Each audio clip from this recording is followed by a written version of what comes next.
Welcome into a Webisode edition of No Pulp. I'm Will Scott alongside Noah Cierzan. And Noah, it's been tough to keep track of all these players in the transfer portal, and that could be a sign of things to come as the NCAA has approved a new transfer rule that players can transfer one time and be immediately eligible to play at their new school. Good or bad for college athletics? You know, well, this is a complex issue because I can see both sides. I know a lot of people are worried about this free agency-like system that, frankly, we've seen this offseason. There's been a plethora of guys that have moved schools. A lot of people are worried that you don't have the same team chemistry necessarily in college athletics. But for me, this is a complete necessity. And I look at the fact that if I'm a student at any school in the country and I don't like where I'm at, I can go, and I don't have to face any repercussions for doing so. And I think if you're going to call these kids student athletes, you have to give them the same option. And it's not like they're letting you do it a million times over. You can't go school to school to school for free.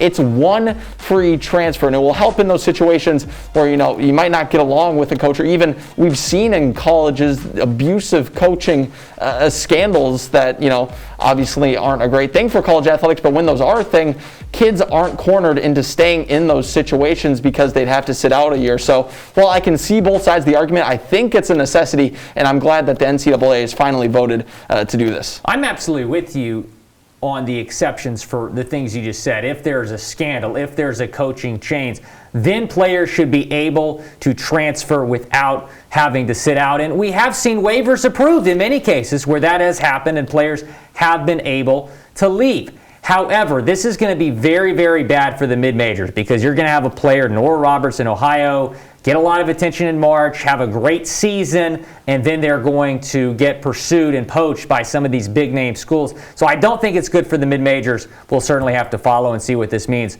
long-term. Will Scott, Noah Cierzan on this Webisode edition of No Pulp. We'll see you next time.